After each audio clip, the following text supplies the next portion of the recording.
Welcome back to Pinching Pennies with me, Rhonda. Today I am DIYing some home decor, and it's all thrifted items, very budget friendly, and including another free printable. And my first crack at homemade ice cream. Plus, at the end of every episode, I'll share with you my Dollar General 5 off 25 plan that I do every Saturday. I get $25 worth of products for usually between $10 and $15. So I'm starting with the ice cream. I bought this Cuisinart ice cream maker at an estate sale for only $10.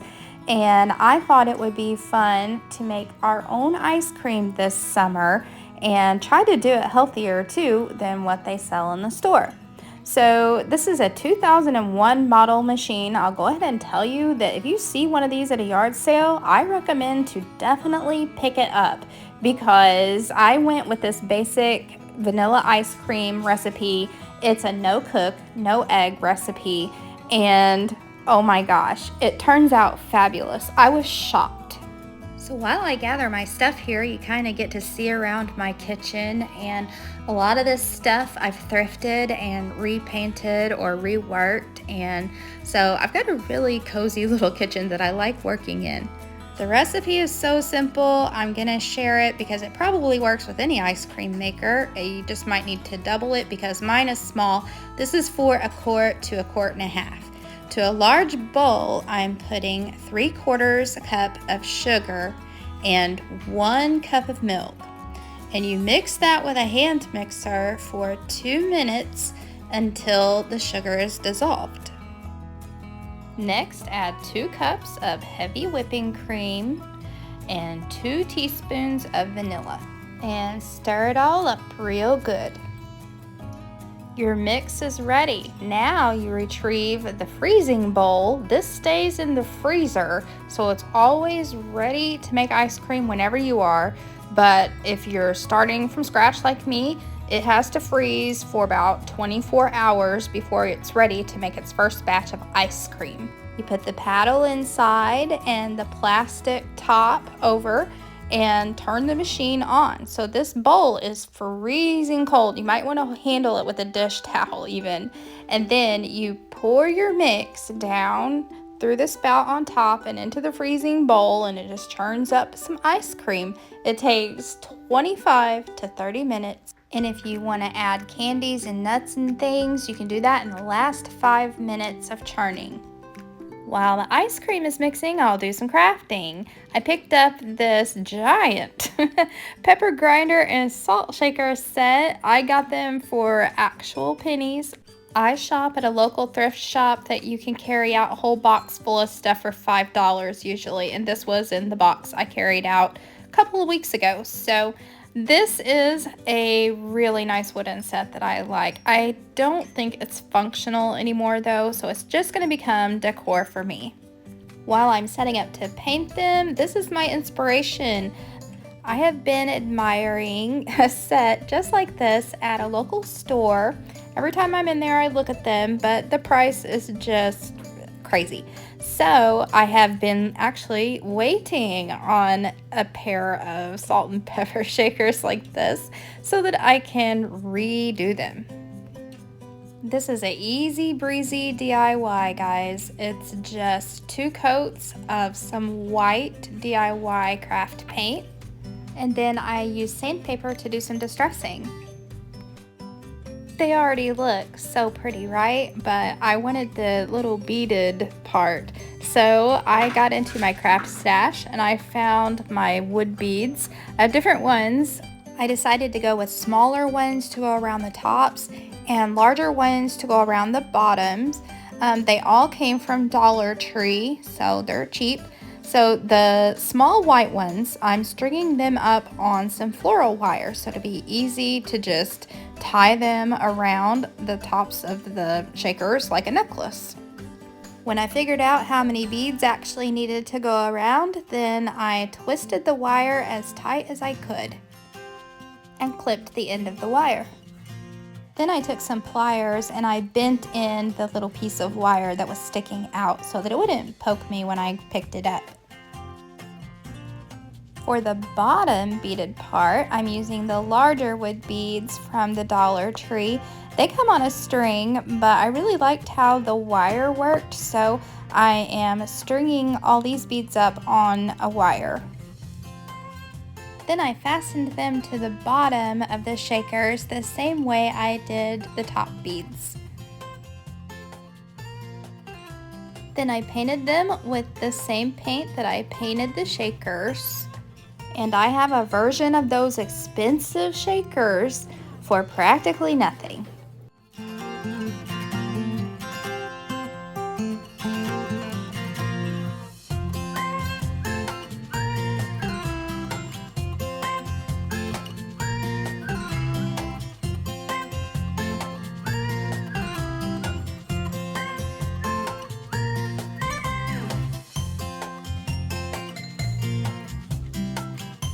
Now on to something that's really exciting to me. I've been dabbling in some computer software that makes these art prints.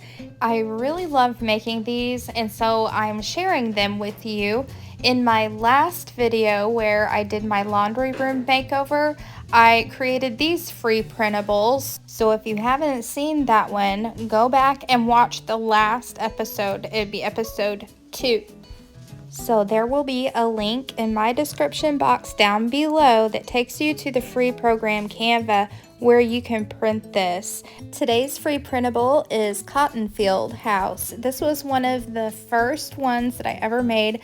I love it so much. It reminds me of Arkansas, where my mother grew up, and she grew up on cotton fields. So that's why I've made this one.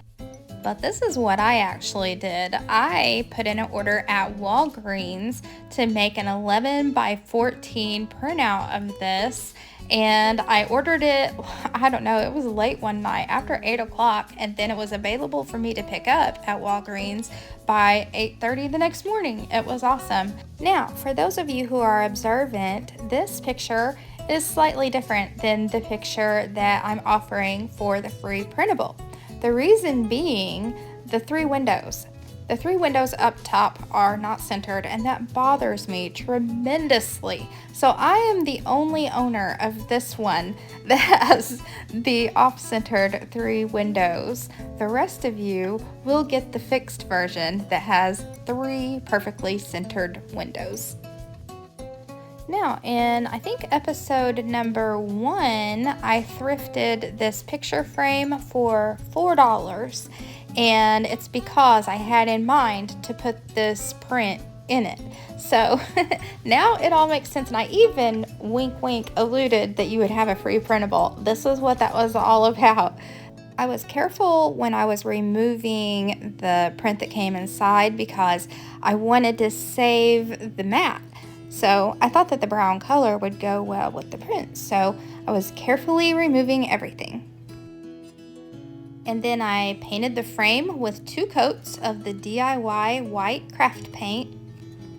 Here's a pro tip. You can use whatever kind of paint you have laying around to do these kinds of projects. If you don't have the DIY craft paint, don't worry. If you have chalk paint, if you have regular 50-cent Walmart acrylic paint, you can use it. It'll take several coats, but it will work. You can use latex paint you have left over from painting a room, and instead of distressing it with sandpaper, you can use the antiquing glaze to distress. Some of my videos show how to do that, but just don't let some of the materials slow you down. Use whatever you have.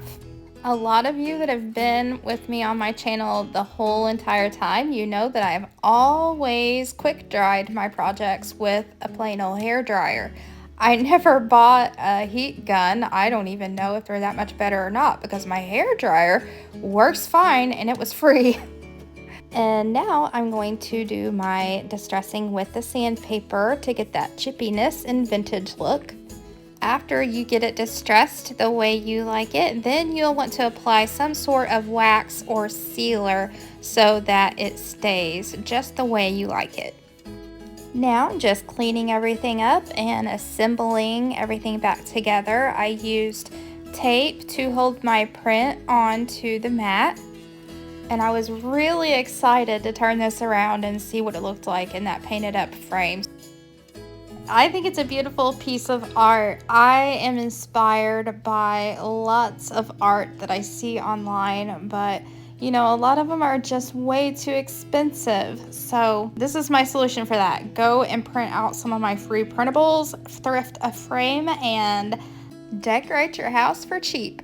And remember, the free printable is the corrected windows.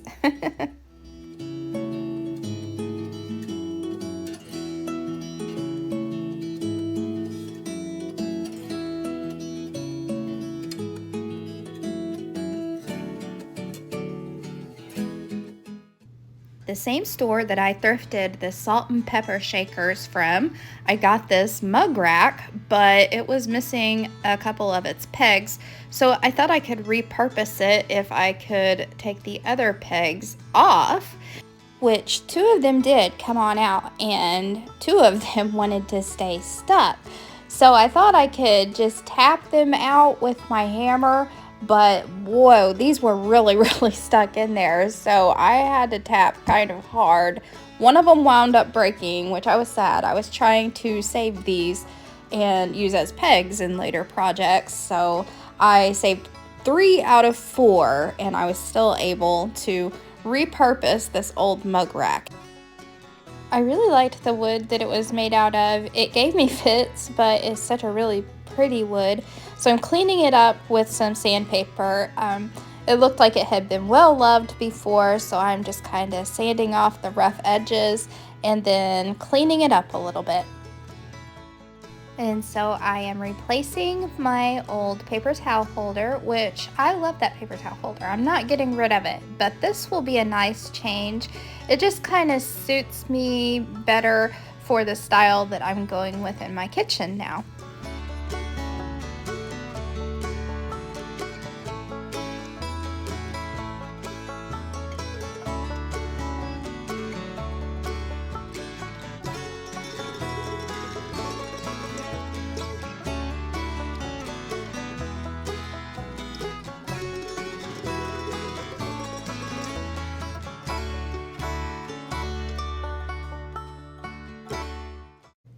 This also came in the box of stuff I got at the thrift store for $5, and I wasn't sure about the green handles. I knew I didn't like the green medallions, so I decided that I would use this little decoration that I picked up at the Dollar General store for $1 to transform this basket into something I liked better.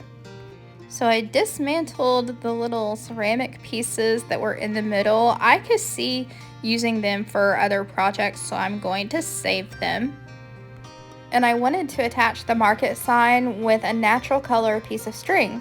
Well, right beside me where I was working are the beads from earlier, so I wasn't going to be using that string for anything. I used it to attach my market sign. I used my scissors as a wedge to help me weave the string through the basket, so I was able to tie it in a knot in the back and secure the sign.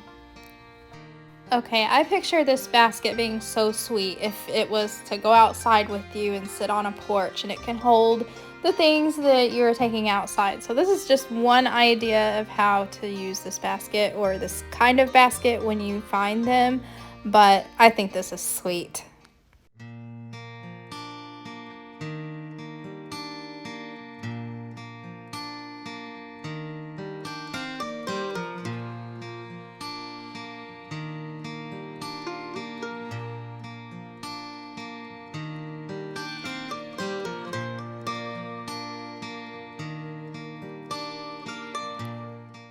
Now for the results of the ice cream, which you know I've already said it's great. It tastes wonderful. I can't stress to you enough how simple this was to do and how yummy this ice cream turned out.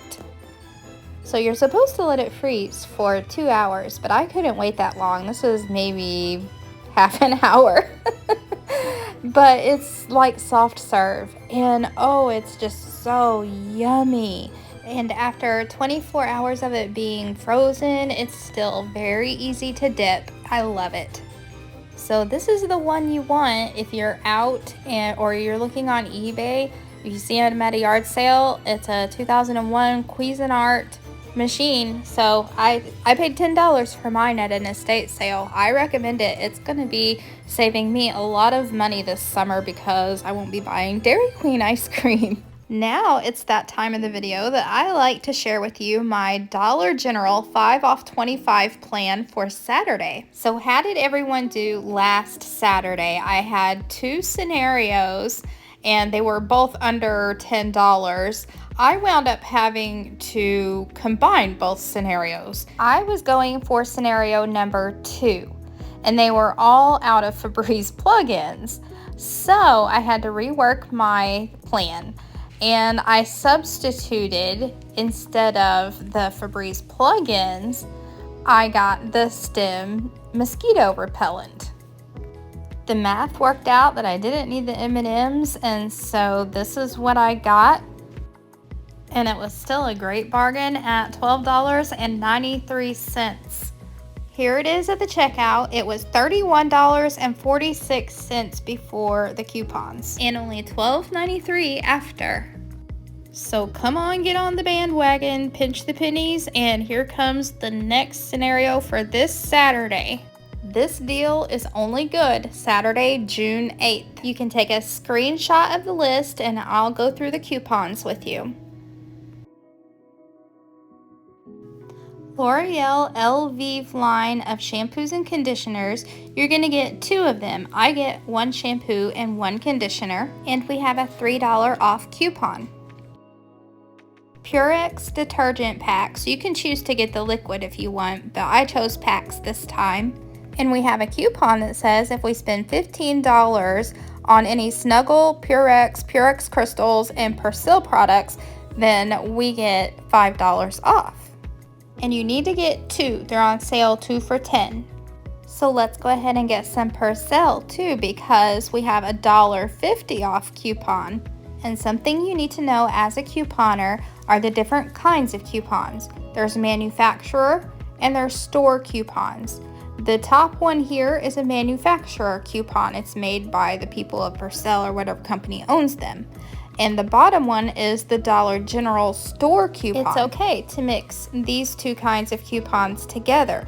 What you can't do is try to use 2 of the same kind. That's why you can't use the coupons and the cash back, because they're both manufacturer coupons. Don't forget to clip your 5 off of 25. We have $25.50 worth of products and $14.50 we've clipped in coupons, and that leaves us $11 to pay at the register, which is stinking awesome when you consider the fact that the 2 things of Purex that was in our cart retailed $11.50 if we weren't using any coupons. So go get them. I hope you score big this Saturday at the Dollar General store. And you should also note that this weekend they're having a nice sale. Well, it's an ongoing sale. It's been going on, but they have some really cute garden stuff. Today, I thought you might like to spend some time with my critters. Those of you who've been with me a long time know that I love my critters. And so here is ending this video with my sweetie pie little critters, and I will see you next time. Bye.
If you like this video, please subscribe. Just click my face right here. It's free, it's fun, and I would do it if I were you.